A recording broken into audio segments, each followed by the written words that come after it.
Entonces, con respecto a la clase de rehabilitación en amputados, ¿qué cosas es lo que tenemos que ver en esta clase, no? Tenemos que comprender conceptos básicos sobre amputación, cuáles son las causas más frecuentes hoy en día, ¿no? Que generan o que nos llevan a una amputación, cuáles son los niveles, cómo elegir el nivel más adecuado de amputación en nuestros pacientes y qué complicaciones puede conllevar pues, a un paciente, ¿no? Posterior a una amputación. Tenemos que aprender a evaluar de forma integral un muñón, conocer las fases de la rehabilitación de estos pacientes amputados, tanto en la parte prequirúrgica, posquirúrgica, preprotésica y protésica. Hay que también conocer, pues, ¿no? Cómo se aborda este tipo de pacientes a través del trabajo, ¿no? De un equipo multidisciplinario que va a trabajar en todas las áreas que requiere el paciente para poder rehabilitarse y reincorporarse a sus actividades cotidianas. Así como también tenemos que conocer cómo podemos prescribir una prótesis, cuándo la vamos a indicar, en qué pacientes sí, en qué pacientes no se va a poder prescribir una prótesis, ¿no? ¿Qué tipos de prótesis tenemos hoy en día, ¿no? Y sobre todo, entender de que toda esta clase está dirigida a promover la autonomía, la independencia, la funcionalidad y la integración social del paciente amputado. Bien, entonces empezamos con lo que es la definición. La definición de amputación, ¿no? Viene a ser aquella recepción completa y definitiva de una parte o de la totalidad de una extremidad, dándose origen a un nuevo órgano al cual vamos a llamar muñón. Este proceso de amputación es un problema potencialmente limitante, discapacitante, considerado hoy en día como un problema de salud pública a nivel mundial, ¿no? El cual tiene impacto tanto a nivel individual, familiar, social y económico. En cuanto a la epidemiología, sabemos que la amputación hoy en día pues afecta a todos los grupos etarios, pero en su mayor parte va a afectar a pacientes adultos, sobre todo adultos mayores, ¿no? Entre los 50 y 70 años es más frecuente la presentación de este tipo de problema, ¿no? Siendo más frecuente la amputación a nivel de miembros inferiores. ¿Cuáles son las causas? Según el grupo etario, en los niños la causa más frecuente son los problemas congénitos, deficiencia esquelética congénita. En los jóvenes, la causa más frecuente es la etiología traumática, así como también las tumoraciones. Y en los adultos es más frecuente el problema de la angiopatía diabética. De aquí vienen preguntas de examen. Entonces, en el grupo de etiología de amputación, hemos mencionado pues, que van a haber etiologías traumáticas y las no traumáticas. Dentro de las no traumáticas van a estar todas las patologías como la vascular, las infecciosas, las neoplásicas y los problemas no congénitos. Entonces, y en el otro grupo de las traumáticas, pues van a estar aquellas causadas por conflictos bélicos, accidentes de tránsito, impacto por arma de fuego, ¿no? En la época del terrorismo, la principal causa de amputación en nuestro país era la traumática, ¿no? Por los mismos, el conflicto bélico que había. Sin embargo, hoy en día ya no tenemos conflicto, por lo tanto, la causa principal viene a ser la etiología vascular. En miembro inferior, la causa más frecuente de amputación viene a ser la etiología vascular, mientras que en miembro superior, la causa más frecuente es la etiología traumática. Hacemos un alto para que puedan dar su pasito, por favor.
Listo, jóvenes, continuamos entonces.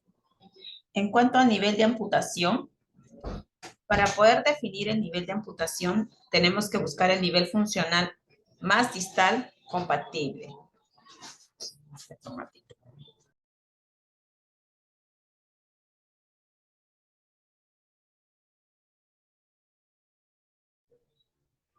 Entonces, cuando hablamos del nivel funcional más distal y que sea compatible, ¿no? Si tenemos, por ejemplo, el miembro inferior, ¿no? Tenemos un pie diabético con un dedo necrótico, el primer dedo del pie necrótico, ¿no? Si bien es cierto, la zona necrótica solo es el primer dedo, pero si le hacemos un ecodoppler para poder ver hasta dónde están permeables los vasos, probablemente nos salga pues a nivel de hueco popliteo, ¿no? O de repente un nivel más superior, ¿no? Entonces, el nivel tiene que ser el lugar donde encontremos los tejidos viables. Por más que el paciente diga, no, pero si mi dedo necrosado solo es el primer dedo, ¿por qué me vas a amputar por encima de la rodilla? Se le tiene que poner en claro, pues, ¿no? De que los tejidos viables están a partir de ese nivel para arriba. Si es que nosotros amputamos, hacemos una amputación parcial de pie, por encima de esa amputación que se está haciendo, ¿no? El tejido no es viable y por lo tanto puede nuevamente necrosarse y estar condicionando que se tenga que estar reamputando y reamputando. Entonces, muchas veces no tenemos este problema en el momento de decidir el nivel de amputación, porque el paciente se niega en la mayor parte de veces a que se les cercene pues parte de su esquema corporal, ¿no? Entonces ellos van a luchar por mantener la mayor cantidad de tejido posible. Pero nosotros como médicos, como profesionales de salud, tenemos que explicar que el nivel adecuado para evitar complicaciones, mayores riesgos, es ese nivel donde tenemos los tejidos viables. Entonces, tenemos que buscar esa ubicación de los tejidos viables y que este sea lo más distal posible. ¿Por qué? Para poder tener una buena fuerza de palanca en ese muñón residual que nos va a quedar, porque estamos pensando en que este paciente, si bien es cierto, se va a realizar la amputación, pero tenemos que proyectarnos a devolverle la funcionalidad, y para devolverle la funcionalidad estamos pensando que más adelante vamos a protetizar, y para que una prótesis pueda accionarse, pueda cumplir su función, no tiene que tener de apoyo una buena fuerza de palanca, o sea, ese muñón tiene que tener una longitud ideal, ¿ya? Si el muñón es demasiado cortito, no va a tener una buena fuerza de palanca, por lo tanto va a tener que estar compensando con la columna. Entonces, lo ideal es que ese muñón tenga una longitud lo más larga posible, sí, pero que sea con tejidos viables, ¿ya? Entonces, se habla de longitudes ideales de muñón. Por ejemplo, en brazo se considera que una longitud ideal es de aproximadamente 20 centímetros, medido desde la punta del acromio hacia la parte distal. En antebrazo estamos hablando de una longitud aproximada de 18 centímetros, medido desde el olecrano hacia la parte distal. En miembro inferior estamos hablando de una longitud de muñón de 25 a 30 centímetros, medido desde el trocánter mayor hacia la parte distal. Y en la pierna, una longitud ideal es de 12 a 15 centímetros, medido desde el borde anterior de la meseta tibial hacia la parte más distal. Bien, entonces, cuando vamos a elegir el nivel de amputación, ¿tiene que ser lo más distal posible? Sí, pero que tenga los tejidos no más viables, ¿no? Que esté con una adecuada cicatrización, que la temperatura, el color y la oxigenación en ese lugar esté óptimo, ¿ya? Acá también hay otro aspecto. Hablamos de un nivel distal, ¿no? El más adecuado, pero cuando hablamos de amputación en niño tenemos que procurar preservar el cartílago de crecimiento, porque si amputamos por encima del nivel del cartílago de crecimiento, si bien es cierto, de repente hoy día el muñón es largo, ¿no? Es el tercio distal, de repente de fémur, pero ese niño va a ir creciendo, y cuando va creciendo ese muñón que hoy es el tercio distal, ese se va a convertir en tercio proximal porque ese huesito ya no va a crecer debido a que no amputamos el cartílago de crecimiento. Entonces, en los niñitos se procura preservar el cartílago de crecimiento para evitar pues, que más adelante nos quedemos con muñones muy cortos. ¿Ya? De aquí vienen preguntas de examen, chicos. Acá también muy atentos porque también vienen preguntas de examen. Entonces, seguimos con los niveles de amputación. Habíamos hablado pues que lo ideal es que tengamos un muñón lo más distal posible, ¿no? Porque cuando es más proximal hay menor fuerza de palanca, mayor gasto de energía. Cuanto más alto es el nivel de amputación, va a haber mayor gasto de energía. Por ejemplo, si yo tengo una amputación por debajo de rodilla, ¿no? Esa prótesis que voy a activar, pues, ¿no? Va a tener una fuerza de palanca que va a estar en la pierna, que me va a permitir activar la prótesis, y no voy a tener que estar compensando tanto con columna. Pero si mi amputación es un desarticulado de cadera, ¿no? Yo ya no voy a tener ese muñoncito. Entonces, ¿qué voy a hacer para poder activar esa prótesis de cadera? Voy a tener que compensar con columna. Por lo tanto, mi gasto de energía va a ser mucho mayor. Entonces, cuanto más alto es el nivel de amputación, va a conllevarnos a mayor gasto de energía. ¿Ya? Pregunta de examen. Tenemos dos clasificaciones. Las más conocidas son estas dos clasificaciones que se les va a mencionar.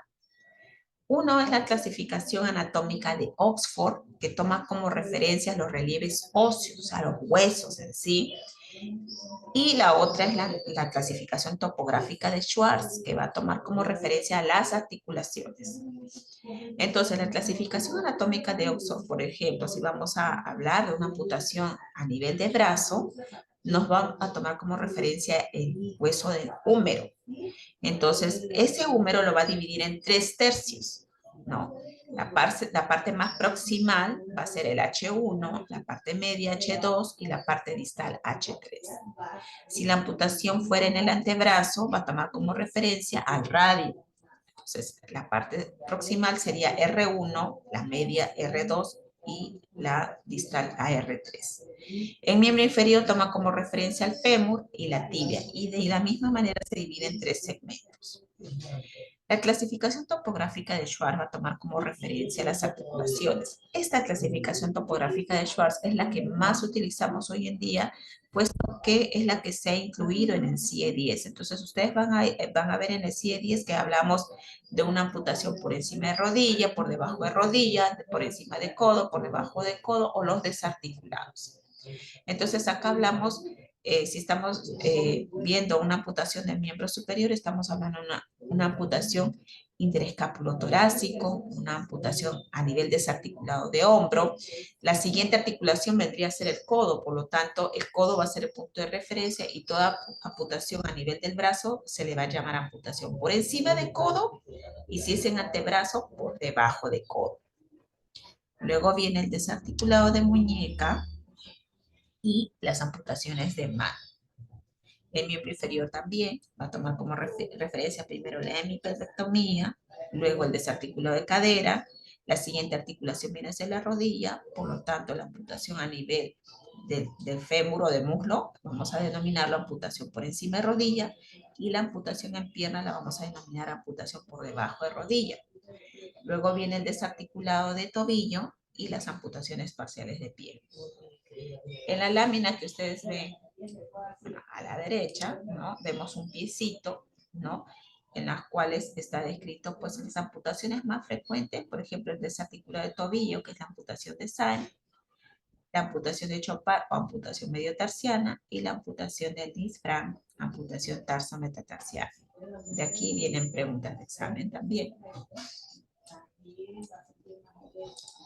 ¿Qué complicaciones vamos a tener en un paciente amputado? ¿No?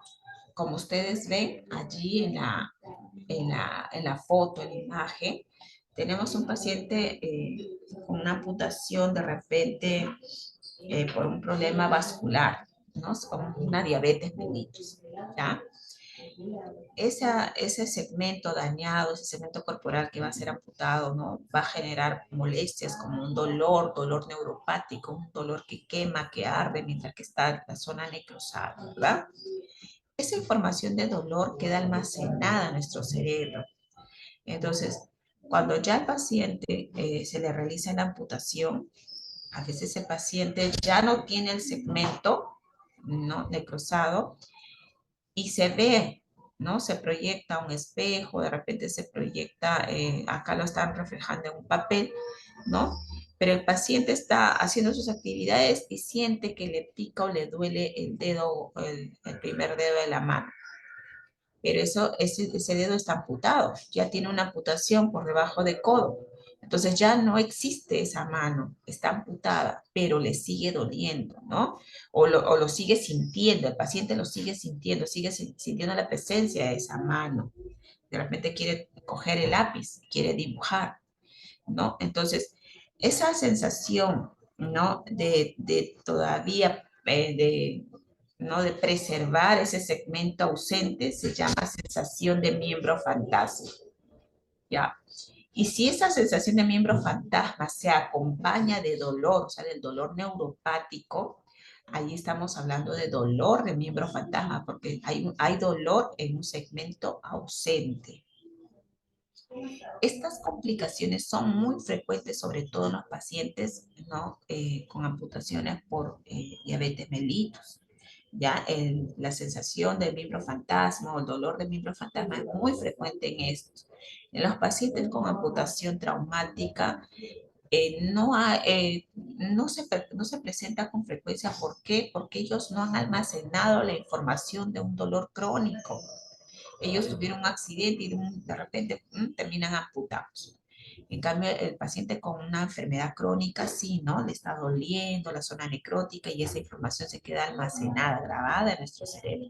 Por eso es que ellos tienen estas complicaciones. Cuando hablamos de degeneración del muñón, estamos hablando de que el muñón se va a ir hipotrofiando a lo largo del tiempo. ¿Por qué? Porque esa zona amputada no tiene la misma movilidad, pues, de ese brazo antes de la amputación. Entonces, esa masa muscular se va a ir hipotrofiando, se va a ir perdiendo.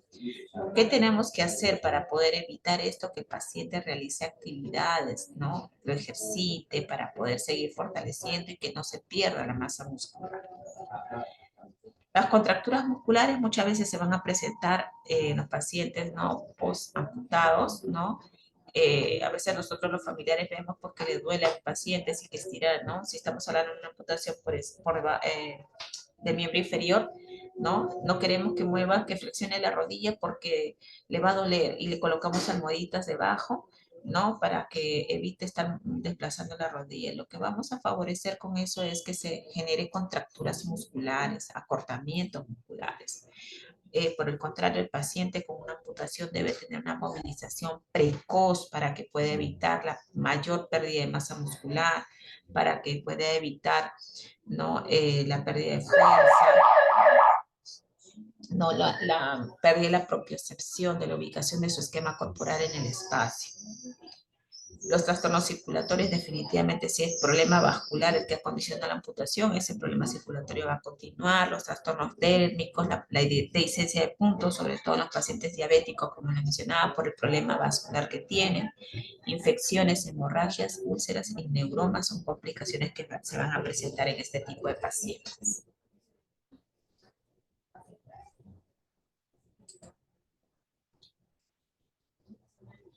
Cuando vamos a hacer la rehabilitación a un paciente amputado, vamos a requerir el trabajo en equipo multidisciplinario que va a estar encabezado por el médico fisiatra, ¿no?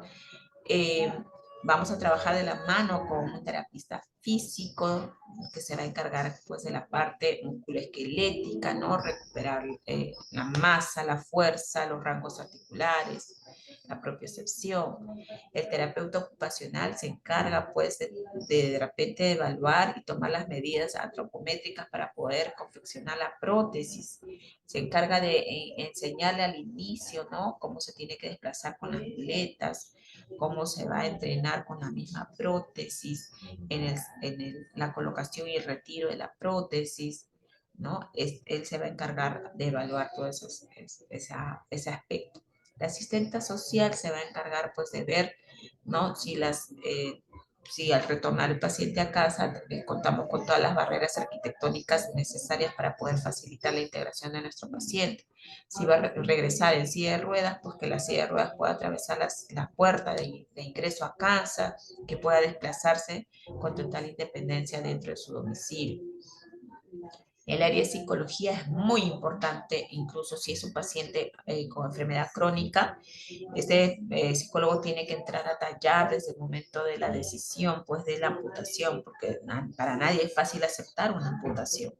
Entonces, el psicólogo tiene que empezar a trabajar desde esa etapa para poder concientizar al paciente, ¿no? Y prepararlo para todo lo que se viene en adelante en la etapa de la rehabilitación. Y si es una amputación traumática, pues también va a intervenir aquí para poder trabajar en lo que es la aceptación, ¿no? De la discapacidad que va a presentar. Cuando nosotros ya tenemos el paciente, tenemos que evaluar si va a ser candidato para protetizar o no lo va a hacer. Entonces tenemos que trabajar, ¿no? En esa meta, ¿no? Nuestra meta final va a ser que el paciente pueda retornar a sus actividades cotidianas, ¿no? De repente con la implementación de una prótesis. Entonces, nuestro objetivo en rehabilitación es lograr que este paciente recupere su autonomía y sobre todo su calidad de vida. En el mejor de los casos, proporcionando una prótesis de acuerdo a sus necesidades, ¿no? De acuerdo a su nivel funcional, de acuerdo a las condiciones específicas de cada paciente. Aquí, desde ahorita les menciono, los pacientes cuando hablamos de protetización, el paciente se pone a buscar en internet y ve qué es lo último de lo último en prótesis. Y eso es lo que te va a exigir que le prescribas. Pero cuando vamos a ver más adelante las características de una prótesis, vamos a ver que cuanto más tecnología le pongas a una prótesis, es más difícil el entrenamiento. Por lo tanto, si yo estoy hablando de un paciente de 70 años, 80 años amputado y que mi objetivo es que vuelva a caminar tramos cortos dentro de su casa, yo no necesito dar una prótesis inteligente. Uno, porque el entrenamiento es difícil y dos, porque el costo que tiene una prótesis inteligente es mucho más elevado que una prótesis convencional y este paciente no le va a sacar provecho. ¿Ya? Entonces, esos son los objetivos de rehabilitación, protetizar al paciente para que éste logre recuperar su autonomía y su calidad de vida. Entonces, habíamos dicho que la rehabilitación tiene fases, ¿no? En los pacientes con enfermedades crónicas que van a llevarlos a una amputación, podemos trabajar la fase preoperatoria o prequirúrgica, lo preparamos desde antes de la cirugía. Posterior a la cirugía también tenemos que trabajarlo. En la etapa preprotésica y protésica. En un paciente con amputación traumática, estas dos primeras etapas, ¿no? Bueno, la primera etapa sobre todo no se da porque no se ha podido prever que va a ser amputado, ¿no? La fase postquirúrgica, preprotésica y protésica sí se van a dar. Entonces, en la fase prequirúrgica, ¿qué trabajamos a un paciente? ¿No? Sabemos que prequirúrgica estamos hablando de pacientes probablemente diabéticos o con problema vascular. ¿Qué vamos a trabajar acá? Primero tenemos que vigilar que las funciones vitales estén estables, compensarlo, ¿no? Porque no solo porque de repente sea hipertenso y voy a asumir el rol de cardiólogo, no.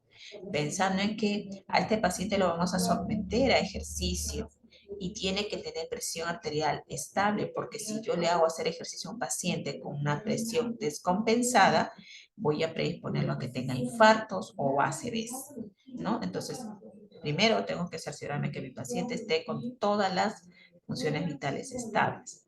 Como les decía, el apoyo psicológico es básico en esta etapa porque tenemos que preparar al paciente para que acepte, ¿no? El hecho de ser amputado y más adelante todo el proceso de rehabilitación con su prótesis, si es que vamos a lograr la implementación. Vamos a trabajar también los ejercicios respiratorios diafragmáticos porque sabemos de que la materia prima, nuestro material más importante para poder tolerar toda nuestra rutina de ejercicios, ¿no? Es el oxígeno. Y para poder tener oxígeno adecuado, tenemos que asegurarnos que nuestro paciente esté respirando de forma adecuada. Por eso tenemos que trabajar esta fase de los ejercicios respiratorios diafragmáticos durante esta etapa prequirúrgica. Tenemos que enseñar a respirar adecuadamente para que se oxigene y puedan aguantar, ¿no?, toda la rutina de ejercicios. Y finalmente, pues, prepararlo para toda la actividad física. En esta etapa vamos a trabajar fortalecimiento, sobre todo de miembros superiores, que van a ser las armas de transporte, ¿no?, sus medios de transporte del paciente, porque van a trasladarse con muletas después de la cirugía. Así como también hay que fortalecer el tronco, porque el tronco es el que va a alinear el eje del cuerpo para poder tener más adelante algo favorable para poder iniciar el que el paciente se pueda poner nuevamente de pie, ¿no?, pero con el segmento amputado alineado y poder empezar la fase de la marcha. En la fase postquirúrgica requerimos la movilización precoz de nuestros pacientes. ¿Por qué? Para evitar la pérdida de masa muscular, ¿ya? Un paciente posoperado debe iniciar estas movilizaciones un día después, 24 horas después de la cirugía. Acá no estamos hablando de que vamos a trabajar con ejercicios isométricos, sometiéndole pues a una caminadora, casi de no. Simplemente hay que trabajar las movilizaciones, ¿no?, preservando rangos articulares, los cambios ortopédicos funcionales para evitar que el paciente también tenga úlceras de presión. O sea, toda la movilización debe de iniciarse al día siguiente de la cirugía. Ya acá también trabajamos los ejercicios respiratorios diafragmáticos y, como les decía, prevenir las posturas viciosas, evitar estar colocándole almohadas debajo de las articulaciones, porque eso no le va a generar complicaciones como las contracturas musculares o las rigideces articulares. Esta es una lámina, sobre todo para esquematizar por qué hacemos la movilización precoz y sobre todo si nuestros pacientes hoy en día, la mayor parte de amputados es por problema vascular, ¿no?, diabéticos, y sobre todo los pacientes adultos mayores, sabemos que ellos tienen un problema muy importante que es la sarcopenia, ¿no?, la pérdida de masa muscular. Entonces, para ellos es fatal estar hospitalizado, ¿no? Si normalmente un paciente joven, ¿no?, luego de 28 días de inactividad, pierde más o menos 500 gramos de masa muscular, un paciente adulto mayor, luego de 10 días de inactividad, pierde 1.500 gramos. Y hospitalizado, en solo 3 días de estar hospitalizado, inactivo, pierde esos 1.500. O sea, la pérdida de masa muscular es abrumadora en un paciente adulto mayor. Y eso es lo que tenemos que evitar, porque sabemos de que para poder trabajar patrón de marcha necesitamos que nuestros músculos tengan fuerza, y si perdimos masa muscular no vamos a tener fuerza para poder trabajar el patrón de marcha. En esta lámina, ¿no?, acá vienen preguntas de examen, chicos, presten atención, ¿no? Tenemos esa lámina, esa imagen que ustedes ven en la parte central donde dice muñón adecuado, ¿no? Nuestro muñón tiene que adoptar la forma cónica, esta forma cónica. Normalmente va a llegar, así como está en la lámina de la derecha, un muñón cilíndrico, como si fuera un hot dog rebanado, ¿ya? Pero mi prótesis tiene un socket, que es donde va a calzar, donde va a ingresar este muñoncito.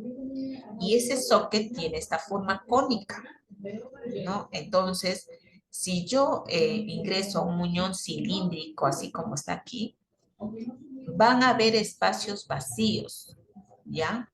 Va a quedar como burbujas. Y esa prótesis se le va a salir al paciente. Entonces, para que mi paciente le dé un correcto uso a su prótesis, yo tengo que trabajar para que este muñón se me vuelva cónico, adopte esta forma. ¿Cómo voy a hacer? Por medio del vendaje en espiga, voy a hacer que este tejido de los laterales, ¿no?, sean ajustados con la venda, y este tejido va a sumar tejido en la parte distal, a lo cual vamos a llamar colchón adiposo. El colchón adiposo es la grasita que va a haber, es el tejido que va a haber entre los relieves óseos, ¿no?, y la piel. Eso me va a permitir amortiguar también para que cuando yo camine con una prótesis, este hueso no lacere la piel, ¿ya? El espesor de ese colchón adiposo debe tener aproximadamente 3 centímetros de altura. ¿Qué más? Este muñoncito, cuando ustedes palpan en la parte distal, no debe de doler, ¿ya? Entonces, el dolor se puede presentar por el mismo dolor neuropático del paciente diabético, puede ser también postquirúrgico porque sabemos que al seccionar esta zona también se seccionan nerviecitos y los nerviecitos quedan como cables pelados ahí sueltos y va a dar un dolor tipo electricidad, un dolor tipo urente, quemante, ¿no? Y eso tenemos que trabajar desensibilizando. Entonces, otra causa del dolor puede ser la presencia de espículas óseas. Cuando nosotros amputamos, estamos generando una fractura en ese hueso, ¿no? Estamos seccionando hueso, por lo tanto, este hueso va a tratar de recuperarse, va a tratar de formar callo óseo. Y en ese intento de formar callo óseo, puede formar un callo óseo, pero en forma de una aguja. Ese se llama espícula ósea. Y esa espícula ósea, si ustedes descargan el peso cuando van a utilizar una prótesis, puede hincar el tejido y puede generar dolor. Entonces, mientras que haya espícula ósea, no podemos prescribir una prótesis porque este paciente no va a poder descargar el peso de su cuerpo sobre ese socket, le va a hincar. Por lo tanto, el paciente que detectamos la presencia de una espícula ósea, este paciente tiene que ir a remodelación de muñón. Entonces, remodelación de muñón quiere decir que lo van a volver a operar para poder ¿no? eliminar esa espícula. Entonces, cuando lo vuelven a operar, este paciente cuando lo vas a volver a ver, ya su masa muscular va a ser mucho menor de lo que lo dejaste antes de la cirugía, de la nueva cirugía. Por lo tanto, si tú le tomaste medidas para una prótesis con espícula ósea, es eso que no le va a servir porque ya la masa muscular se ha reducido. Vas a tener que volver a tomar las medidas para confeccionar un socket. Por lo tanto, si nosotros evidenciamos una espícula ósea, o sea, si tengo un paciente con un dolor en el muñón, lo primero que voy a hacer es pedir una radiografía para cerciorarme que no sea espícula ósea. Si yo veo espícula ósea, ya paro ahí, lo mando a traumatología para que lo reevalúe y ve si ya es candidato para la cirugía de una vez, antes de seguir con los siguientes pasos, estar implementando con la prótesis, ¿no? O prescribiendo la prótesis. Entonces, ¿qué características debe tener un muñón ideal? La forma cónica, tiene que tener sensibilidad normal, o sea, no tiene que tener dolor, ¿ya? Tiene que tener un colchón adiposo adecuado de aproximadamente 3 centímetros de espesor. Tiene que tener una cicatriz debidamente situada y móvil.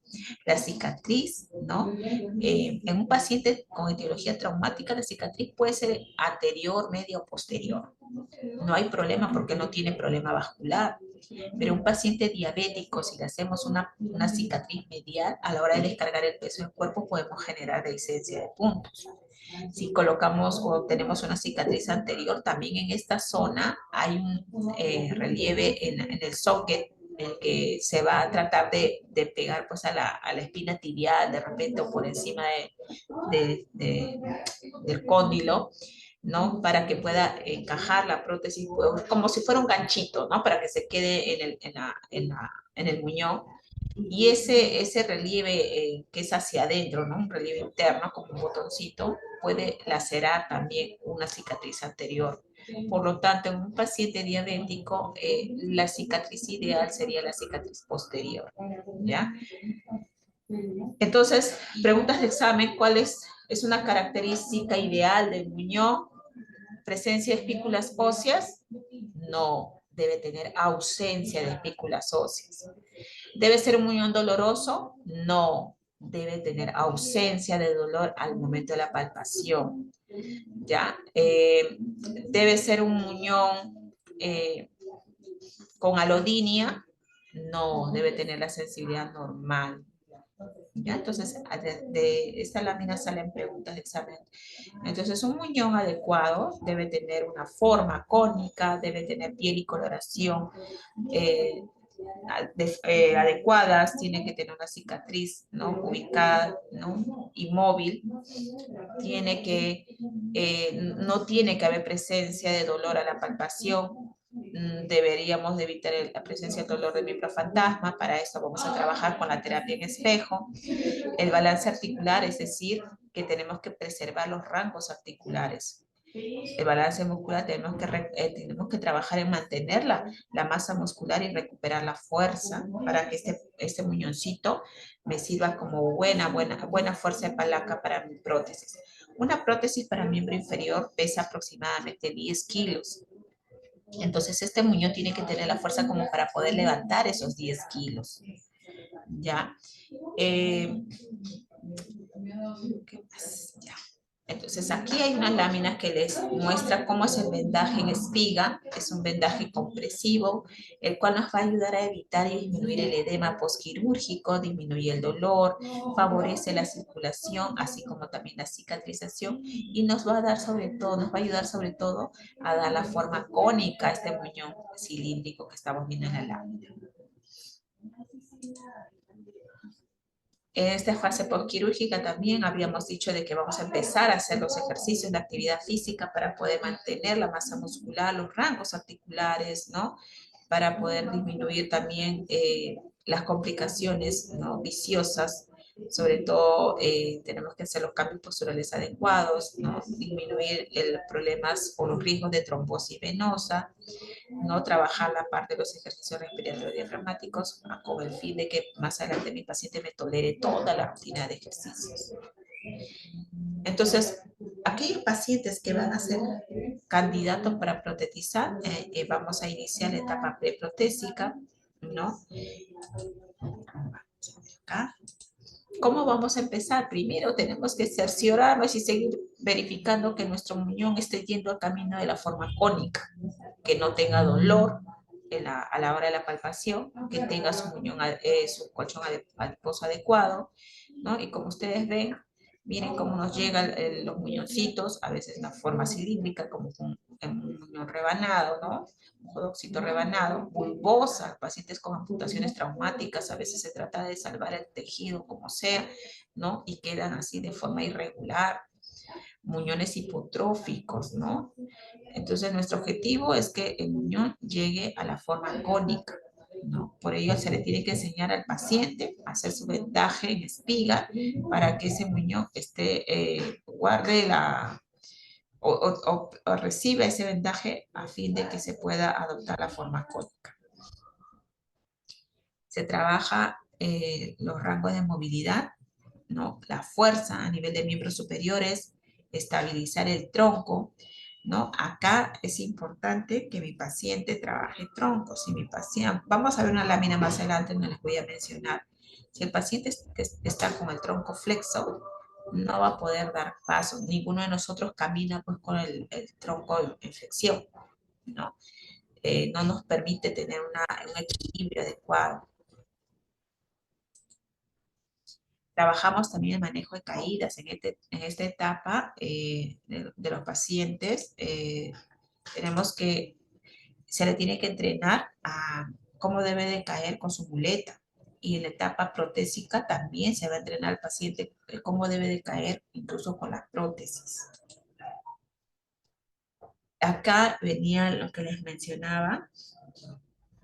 Cuando nosotros vamos a evaluar al paciente candidato para ser protetizado, nosotros tenemos que evaluar si el paciente logró alinear el muñón. O sea, cuando el paciente ingresa a consulta médica después de la amputación, ese muñoncito va a venir flexionado hacia adelante y abducido, o sea, hacia afuera. Flexo y abducido. El muñón está hacia adelante y hacia afuera. Entonces, por medio de los ejercicios, por medio de los vendajes, por medio de toda la actividad que se va a realizar en esa etapa, ¿no? Preprotésica, tenemos que lograr alinear el muñón al eje del cuerpo. O sea, ese muñoncito tiene que estar alineado, ¿no? Igual que la otra extremidad. El paciente tiene que ser capaz de poder dar pasitos en estas paralelas, pero con el tronco debidamente ubicado. Si nosotros observamos que el paciente está con tronco flexo, ese paciente todavía no es candidato para protetizar. Si el paciente ya es capaz de dar pasos, ¿no? Con una posición bípeda adecuada, y ya tiene fuerza en los brazos, ¿no? Para poder lograr el desplazamiento, estos pacientes ya son candidatos para poder ser protetizados. Este es un pilón.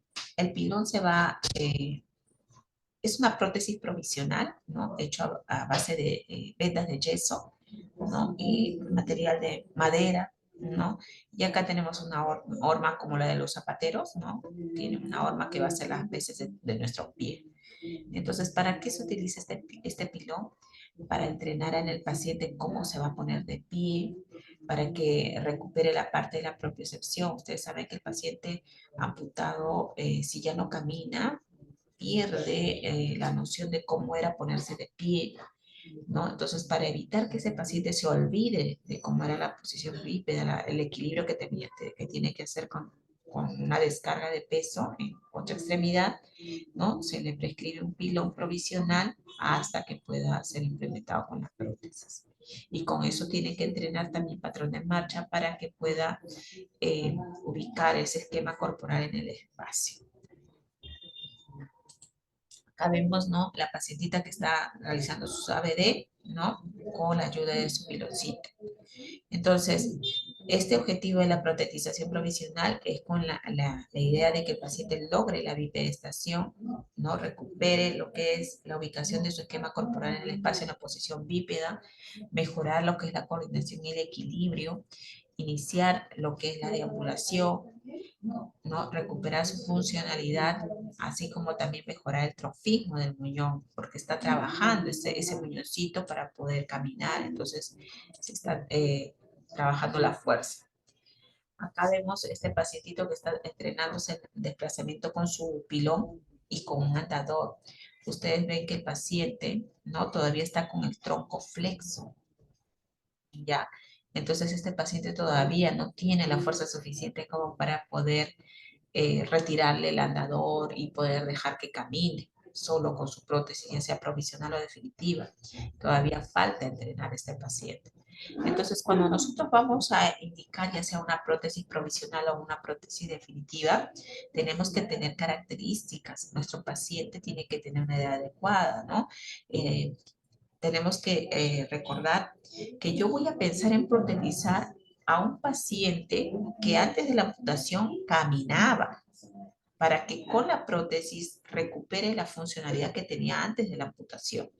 Pero si mi paciente ya estaba postrado antes de la amputación, por ejemplo, un paciente pues cuadripléjico que se complicó con la diabetes, se necrosó el pie y lo amputaron, pero ya era cuadripléjico, ese paciente no caminaba.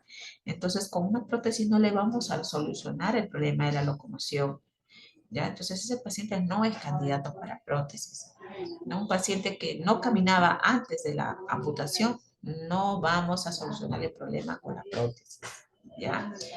Aquel paciente que va a ser protetizado tiene que tener un sensorio adecuado. Si es un paciente con problemas de salud mental, primero no nos va a tolerar la rutina de ejercicios porque no les gusta seguir instrucciones.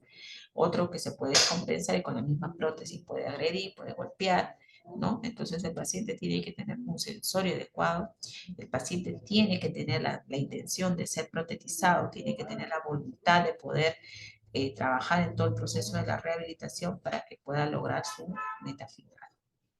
El paciente tiene que tener equilibrio, la alineación articular correcta, como les decía, el muñón tiene que estar alineado, no puede estar ni flexo ni abducido. Y tiene que tener un buen trofismo muscular. Cuando no indicamos prótesis, entonces aquel paciente que antes de la amputación no caminaba, ¿no? De repente por postración, ¿no? En aquel paciente con amputación bilateral de origen vascular y edad avanzada, ¿no? Aquel paciente que a pesar de la rehabilitación, el muñón ha quedado flexo, eso es un muñón en flexión irreductible que no ha logrado, ¿no? Alinear una flexión irreductible de más de 45 grados, no es candidato para ser protetizado. Aquel paciente que después de 2 semanas de entrenamiento en rehabilitación no sea capaz de mantenerse en posición bípeda o dar pasos dentro de una paralela, tampoco puede ser protetizado, ¿no? Por el momento. Cuando hablamos de prótesis, estamos hablando de aquel dispositivo externo que nos va a suplir, ¿no?, la función de un segmento de nuestro cuerpo, ¿no?, de un segmento ausente. Tenemos prótesis funcionales, ¿no?, aquellas que nos van a dar movimiento, desplazamiento, y las prótesis estéticas que no van a tener función, solo van a cumplir la función cosmética de repente de tapar la ausencia de ese segmento del cuerpo. Entonces, para poder protetizar, tenemos que tener características de nuestro paciente, como les había dicho, su voluntad, que tenga un sensorio adecuado, ¿no? Que tenga ya todas las, el equilibrio, ¿no?, que haya logrado la posición bípeda dentro de una paralela.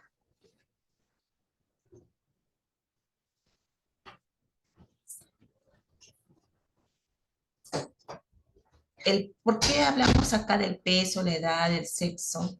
¿No? Estamos hablando de el peso porque de acuerdo al material de la prótesis, ¿no? O sea, de acuerdo al peso vamos a elegir el material de la prótesis. Por ejemplo, si un paciente pesa menos de 100 kilos, una prótesis de aluminio va a aguantar ese peso. Pero si el paciente pesa más de 100 kilos, tenemos que elegir un material que pueda soportar ese peso. Puede ser titanio, puede ser acero. En cuanto al desempeño ocupacional, si el paciente es ama de casa, no requiere una prótesis muy sofisticada, lo que requiere pues es desplazamiento, tramos cortos o medianos, pero no necesitamos pues que una prótesis de repente tolere largas distancias o de repente tenga un buen rebote, no le va a sacar provecho. Y si yo tengo un paciente deportista, no le voy a dar una prótesis básica que solo me permita flexión y extensión de rodilla. Yo necesito una prótesis que me permita de repente incluso las rotaciones, movimientos de versión, inversión en el pie, una buena amortiguación, ¿no? De acuerdo a la actividad que va a desempeñar, también yo tengo que prescribir la prótesis. ¿Qué características debe tener la amputación? Como les había dicho, ¿no? Un paciente diabético, el tiempo de uso de la prótesis va a ser mucho menor que un paciente amputado por etiología traumática. ¿Por qué? Por el problema vascular que llevan de fondo. Un paciente por amputación diabética, de causa diabética, como tiene problema vascular, la prótesis solo le va a poder utilizar hasta 2 horas. Luego de las 2 horas tiene que hacer una pausa, se tiene que retirar la prótesis para que ese muñoncito recupere, la circulación se recupere y puede irrigar y llevar la sangre a todos los tejidos. A diferencia de un paciente con amputación traumática, el cual no tiene ese problema vascular, por lo tanto, este paciente con amputación traumática sí puede utilizar su prótesis de forma corrida.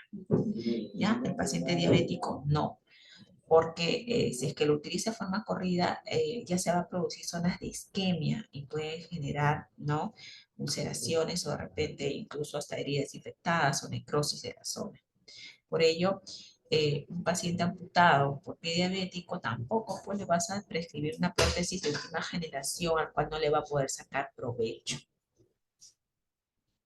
El muñón, como les había dicho, tiene que tener características ideales, tiene que estar alineado, no debe de doler, tiene que tener la forma cónica, tiene que tener una longitud adecuada para que tenga una buena función de fuerza de palanca. Entonces, ¿cuál es nuestro objetivo cuando hablamos de la protetización? Que nuestro paciente recupere su desplazamiento, su autonomía, ¿no? Tenemos que prescribir la prótesis de acuerdo a las necesidades de nuestro paciente, pero también de acuerdo a su funcionalidad.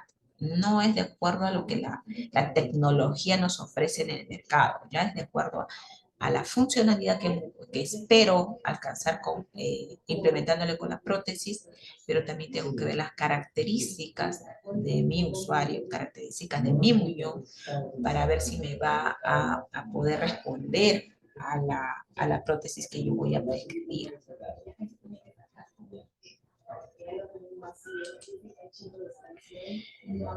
¿Qué pacientes van a ser candidatos para tener una prótesis definitiva? Aquel que haya logrado tener su marcha útil, funcional, con una prótesis provisional, aquel paciente que esté en buen estado general, con expectativas de vida, con un sensorio adecuado, que tenga la colaboración del familiar, sobre todo para que lo acompañe en toda la etapa del entrenamiento, que tenga buen equilibrio, coordinación, que su estado de piel esté en forma, que el estado de la piel esté en condiciones óptimas, el trofismo muscular, ¿no? También las articulaciones y sobre todo, lo más importante, la voluntad de que el paciente desee ser protetizado, ¿no? Porque todo el proceso de protetización es bien arduo, el entrenamiento es duro. Entonces, en esta fase de entrenamiento protésico, ¿qué enseñamos al paciente? A que el paciente sea capaz de colocarse una prótesis solo. Cuando a veces no les puedo mencionar que sea capaz de colocarse una prótesis, ¿qué tan difícil será colocarse una prótesis? ¿No? Entonces, ese muñoncito debe de calzar en el socket, evitando la presentación, o sea, que queden burbujas de aire, porque si queda burbujas de aire se va a dar un efecto pistoneo, o sea, esa burbuja va a ser un vacío que cuando el paciente esté caminando puede hacer que la prótesis no ceda, se salga del muñoncito. ¿Ya? Entonces, el paciente tiene que saber colocarse. Ahora, las prótesis vienen para que pueda quedarse pues dentro del socket, ¿no? El socket por dentro es un material termoplástico. Entonces, si colocamos directamente la piel sobre ese material, pues lo va a lacerar, lo va a dañar. Entonces, tenemos que tener un protector. Normalmente las prótesis vienen con un protector de tela de algodón, ya que para un paciente traumático no hay problema, pero para un paciente diabético no es lo mejor. Entonces, hoy en día en el mercado ya existen unos dispositivos que se llaman socket, que lo que ustedes ven acá como una media que tiene el paciente en su muñoncito. Ese socket es de diversos materiales, hay de silicona, de poliéster, de varios materiales, ¿ya? Si fuera un paciente diabético, hay hay liner que tienen por dentro nitrato de plata que actúa como un antibiótico. Si es que se lacerara un poquito el muñoncito, ya está actuando ese nitrato de plata como un antibiótico, protegiendo a su muñoncito. Ese liner tiene un costo adicional, no es parte de la prótesis. Y ese liner, un precio en el mercado está aproximadamente de 1.000 soles para arriba, dependiendo de los componentes. Si es muy sencillo, no necesitas nitrato de plata, es más económico. Si necesitas nitrato de plata, es un poquito más caro. Entonces, ¿qué va a hacer? Ese liner es como una media protectora que a la hora de ingresar al socket, ustedes ven que incluso tiene como una especie de un tornillo acá, ¿no? Ese se llama pin. Entonces, este socket se ha confeccionado con un huequito interior donde va a calzar ese pin para encajar, para que esa prótesis no se le salga al paciente. Además, este liner, al ser de silicona, va a adherirse a las paredes del socket, evitando que también ese muñoncito se le salga de la prótesis. ¿Ya? Entonces, al ser de silicona, ¿no? La colocación en el muñón también tiene que tener su técnica para evitar las burbujas que le había mencionado hace un momento, ¿no? Para evitar eso, porque también si es que queda burbuja va a haber el efecto pistoneo también incluso con el aire. Entonces, una vez colocado de forma adecuada el liner en el muñón del paciente, este tiene que calzar ese muñoncito con su pin dentro de la prótesis y hacer de que todo ese muñoncito ingrese por completo y sin dejar ninguna burbujita por ahí. ¿Ya? Entonces, una vez que se coloca, hay que enseñar al paciente a que sea capaz de caminar en la paralela ya con su prótesis, ¿no? Para ello, hay que ver que el paciente logre la posición bípeda, que esté equilibrado, ¿no? Que recupere su patrón de marcha. Ahora, cuando hablamos de patrón de marcha, estamos hablando, nosotros, por ejemplo, cuando caminamos, tenemos la marcha automática en la cual flexionamos caderas, extendemos rodillas, hacemos dorsiflexión de tobillo. Es una marcha automática porque ya no nos recordamos que ahora tengo que flexionar cadera, extender rodilla o flexionar tobillo. ¿No? Imagínense ustedes que tienen una máquina ahí. Esa máquina no va a tener una marcha automática. Ustedes le tienen que ordenar, ¿no? Y si es una prótesis convencional, Ustedes tienen que hacer primero la flexión de cadera, ¿no? Pero compensando con la columna. Una vez que descarga el peso, la pierna hacia adelante, tienes que flexionar la rodilla, pero con la descarga de tu peso para que flexione la rodilla. Y luego el tobillo también tienes que activar. O sea, tú tienes que volver a practicar todo tu patrón de marcha, porque si tú das un paso de frente, así como está la prótesis está estirada, está recta, y nadie camina con la pierna recta, ¿no? Esa prótesis, si tú quieres dar el paso, te vas a caer. Por eso es un entrenamiento muy arduo. Y si estamos hablando de una prótesis moderna con chip, el chip lo tiene aquí en el socket, ¿ya? Y ese socket tiene que activarse con los cambios de potencial de membrana. O sea, tú tienes que ordenar, tu cerebro tiene que ordenar, ahora tienes que flexionar, ¿no? La cadera, por lo tanto tienes que hacer flexión de los músculos de la marcha, tienes que flexionar, tienes que activar tu glúteo medio para poder flexionar esta cadera. Luego tienes que ordenarle a que pueda flexionar tu rodilla y luego la flexión de tobillo también. Entonces, cada movimiento de tu articulación tú tienes que ordenarle. Si tú no le ordenas, tu chip se queda allí sin trabajar y tu articulación no, ni se flexiona ni se extiende. Por lo tanto, tú quieres dar el paso, esto se va a quedar ahí, tú vas a dar el paso y te vas a caer. ¿No? Imagínense trabajar con un chip, con un adulto mayor, es bastante difícil. Por ello es que, nuevamente les reitero, la prescripción de una prótesis de acuerdo a la funcionalidad que queremos alcanzar en cada uno de nuestros pacientes. ¿Bien? Aquí, como les decía, entrenamos a los pacientes también en caída con la prótesis. Bien, cuando hablamos de prótesis en miembro superior, tenemos que recordar nuestra mano, ¿no? En nuestra mano tenemos los 5 dedos. Los 3 primeros nos sirven para todo lo que es la prensión pinza fina. Y los 2 últimos dedos nos ayudan en la fuerza de prensión de la mano. Entonces, si yo tengo una amputación de primer dedo, segundo, tercero, voy a tener mayor limitación. ¿Ya? ¿Qué tipos de prótesis tenemos para miembro superior? Tenemos la prótesis mecánica, la que ustedes conocen como Garfio, la prótesis mioeléctrica, ¿no? Que además del Garfio va a tener un chip, ¿no? Que va a detectar los cambios de potencial en membrana para poder activar o realizar los movimientos. Y la prótesis híbrida que tiene la mezcla de estas dos prótesis, tanto la mecánica como la mioeléctrica. ¿Qué componentes tiene una prótesis para miembro superior? En primer lugar tenemos los elementos de suspensión, esos son los correajes que vamos a poder colocarlos pues en el lado contralateral para que nos permita, ¿no?, activar nuestra prótesis. Tenemos el socket, la articulación del codo, tenemos lo que son los cables de Bowden que van a permitir la apertura o cierre del dispositivo terminal, y finalmente tenemos el dispositivo terminal o Garfio en este caso, que es una prótesis mecánica, ¿no? Acá están los dos tipos de prótesis que habíamos mencionado. Las prótesis pasivas o cosméticas que no son funcionales, simplemente tapan la ausencia del segmento ausente. Y las prótesis activas o funcionales que sí van a tener movimiento, van a desempeñar funciones. Dentro de estas prótesis funcionales tenemos la prótesis mecánica, la que se va a activar por medio del movimiento contralateral, ¿no? Apertura y cierre de su Garfio. La prótesis mioeléctrica, que tiene un chip que va a detectar la intención de movimiento, ¿no? Y va a producir la apertura o cierre. Y la prótesis híbrida, que tiene su componente mioeléctrico, ¿no? En este caso tiene mioeléctrico para el codo, ¿no? Y tiene la parte mecánica para la mano, porque acá estamos viendo el Garfio.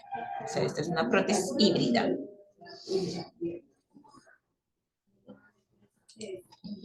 Dentro de estas prótesis también de miembro superior vamos a tener una de última generación, que es la prótesis mioeléctrica.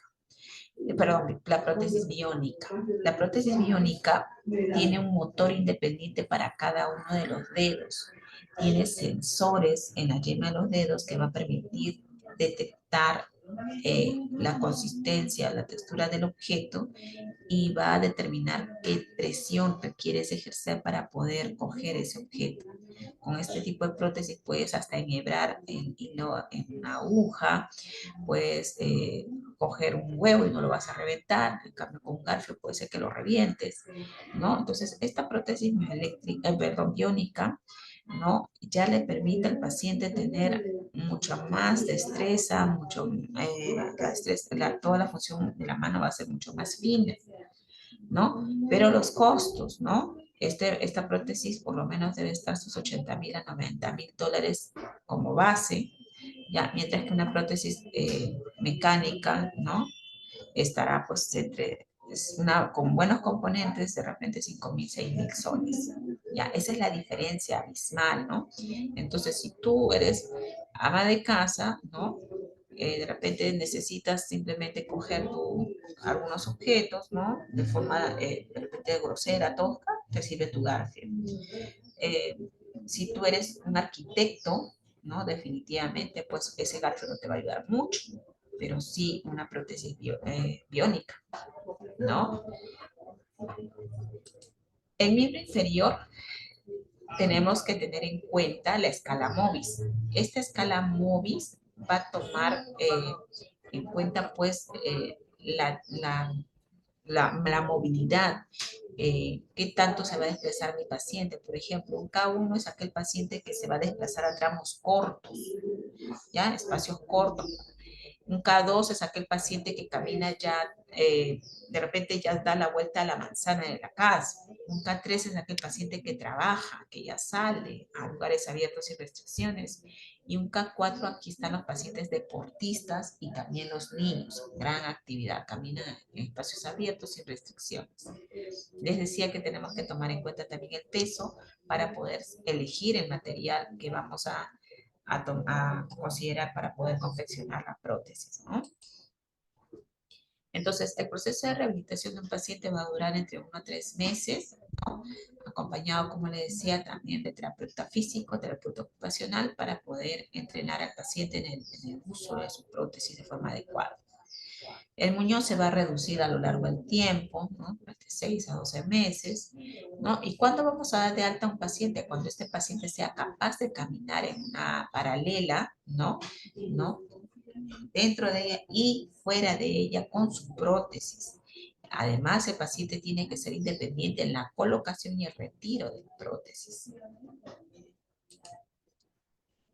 Para miembro inferior tenemos las prótesis endoesquelética y la exoesquelética, ¿no? El exoesquelético es como una carcasa, pues, ¿no? Y el endoesquelético va a tener, pues, un soporte, ¿no? De metal interno, como si fuera nuestra tibia, nuestro fémur, va a reemplazar a estos huesos para poder tener el soporte adecuado. Los componentes de una prótesis de miembro inferior: un socket, la articulación, el soporte y el pie.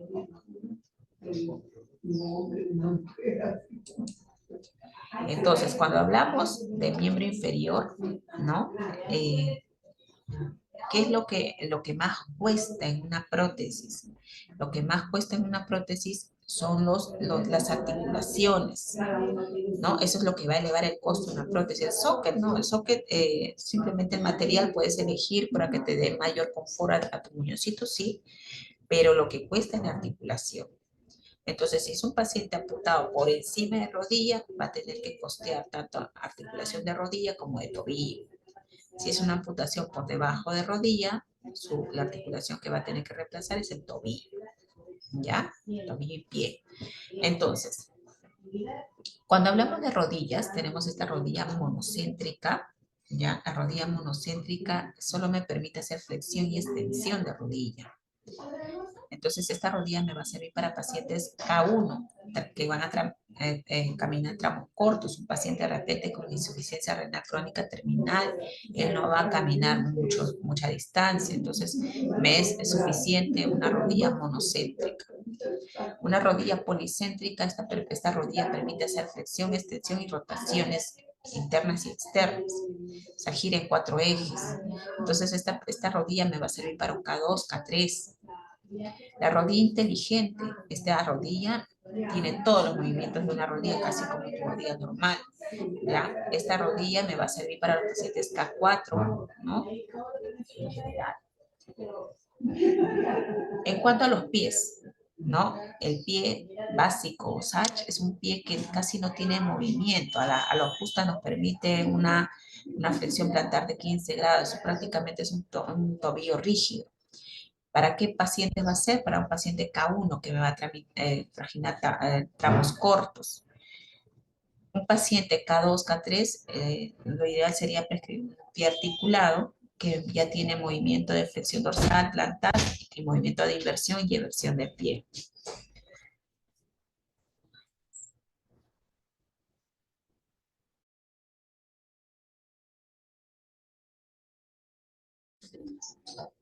Y finalmente tenemos el pie con respuesta dinámica. ¿Ya? El pie con respuesta dinámica es un pie, ¿no?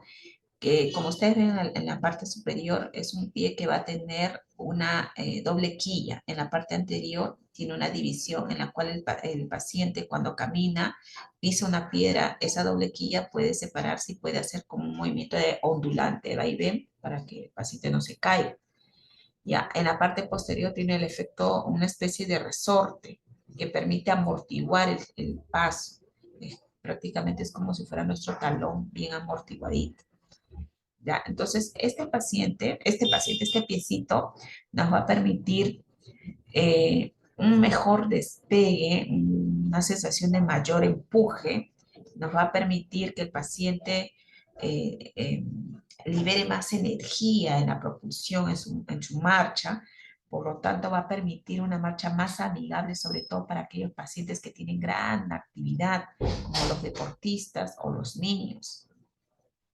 Existe también dentro de este grupo están los pies para los deportistas, ¿no? Las anclas, ¿no? Que les va a servir pues para su atletismo, ¿no? Entonces, si yo tengo un paciente con una rodilla policéntrica, ¿no? Debo de utilizar un pie mínimo articulado. Si yo le pongo un pie básico Sach, mato esa rodilla, le quito el rango de movimiento. Entonces yo debería indicarle un pie articulado y si me alcanza el dinero, un pie de respuesta dinámica también podría combinarlo con una rodilla policéntrica, pero dentro de este pie de respuesta dinámica hay de bajo retorno de energía, moderado retorno de energía y alto retorno de energía. Un bajo y moderado nos puede servir para una persona de repente que es profesional, que trabaja todavía, ¿no? Y quiere tener una marcha más amigable, un pie de baja o hasta moderado retorno de energía, le va muy bien. Un pie de alto retorno de energía ya es para deportistas, algo más sofisticado, ¿ya? Entonces, cuando nosotros vamos a elegir qué componentes va a tener nuestra prótesis, tenemos que ver qué función esperamos alcanzar en el paciente. No podemos prescribir, ¿no? Cualquier tipo de prótesis a un paciente que de repente no le vamos a ayudar a que recupere la marcha, sino más bien le vamos a complicar la vida, ¿no? El paciente que a veces ellos buscan mucha tecnología, pero a veces de repente no tienen ni siquiera la fuerza como para poder caminar bien y no le vamos a, pues, a obligar o a hacer partícipes de una actividad física extrema, ¿no? En el entrenamiento de una prótesis inteligente, porque no lo va a aguantar. Y si tú le prescribes esta prótesis, no le va a dar uso, no le va a sacar provecho. Ya, jóvenes, entonces, ¿alguna pregunta al respecto, chicos? ¿Todo claro?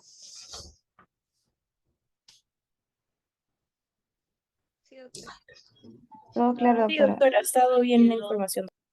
Listo, chicos, entonces los dejo para que den su pasito. Ya nos falta un minutito para que puedan ir, ¿no? Muchas gracias por su atención y nos vemos. Gracias. Muchas gracias, doctora. Gracias a ustedes.